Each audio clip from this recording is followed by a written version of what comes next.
Well, he wowed them at the CPAC conference yesterday, and I hope he's going to wow us today because Larry Kudlow is with us right now. All right, Larry, I'm going to say that you are the administration's attack dog. No, I'll rephrase that. You are the point man going after socialism. Now, what's your line of attack? Because free stuff, free this, free that, is very popular amongst millennials. How do you attack that? Well, look, I think the first thing to do is be very specific. I want to put socialism and all of this, Green New Deal stuff, I want to put it pen and pencil. I want to make sure people understand what the cost is. So let's put socialism on trial. Let's challenge it and rebut it specifically, and then let us convict it. We've got to stop this before it destroys the economy and destroys the whole country. As far as the millennials go, again, I think they will listen to reason. They always have. Those millennials who are working will understand how the world works, who pays the taxes, how businesses operate.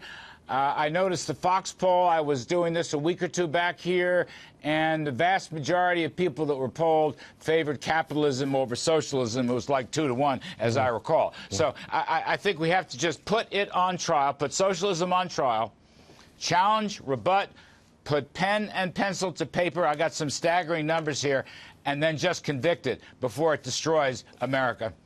I want to ask you about China trade.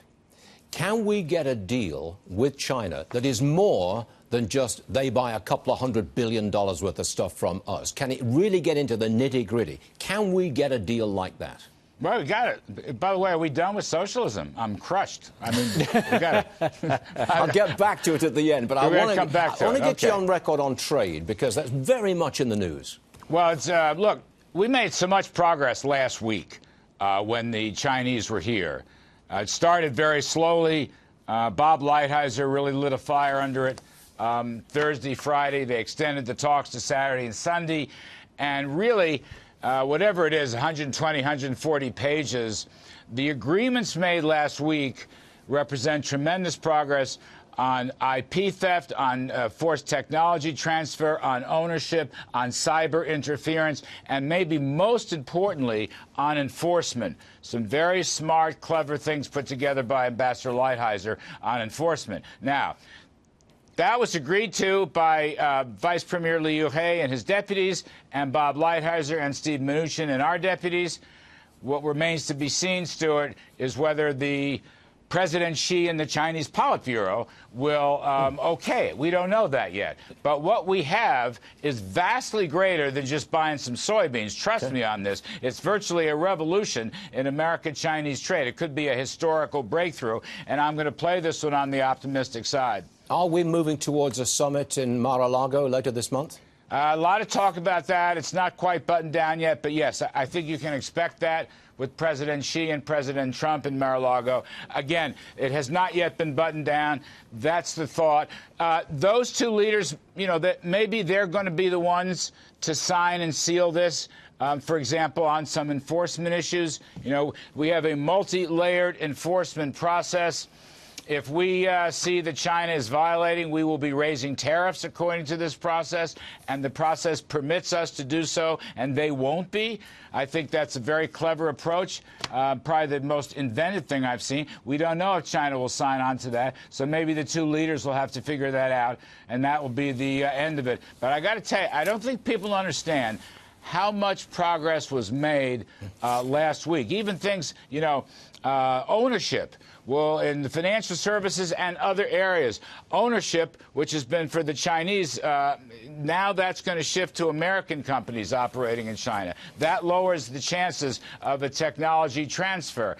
Currency stability and transparency for any currency interventions. All these things were tied up in the so-called structural issues. So you'll get the commodities. They're going to open the door. And if they do, America's export sales will soar. We're the most competitive economy in the world, but the structural changes will give us the kind of free and fair and reciprocal trade that President Trump has encouraged and fought hard for. And by the way, I got to tell you, as the free trader in the building, one thing Mr. Trump has taught me, tariffs are part of the trade discussion, and tariffs can be very effective in negotiations, sometimes you have to use them. And I think in this case with China, the tariff strategy has worked. Real fast, very short question. Did it help when President Trump walked away from the summit with Kim Jung Un? Well, look, I think as he has explained, he didn't get what he wanted. And he has a very clear vision.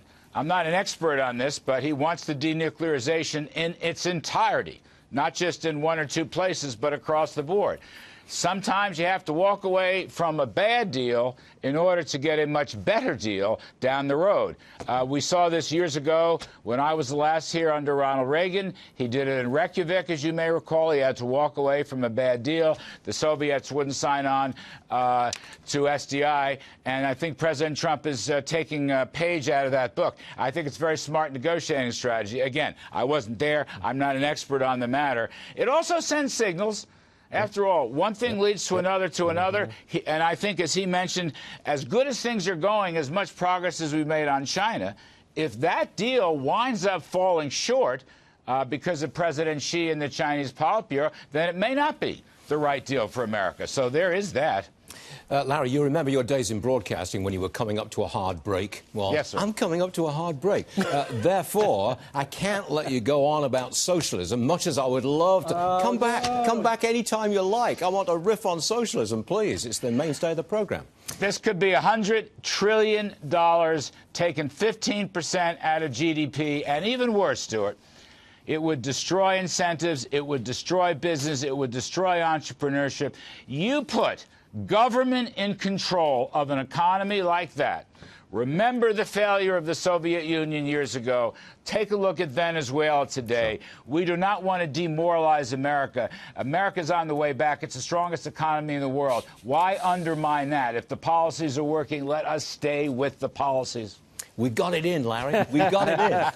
Mr. Kudlow, what a pleasure. Thank you very much for joining us, sir. We'll see you again soon.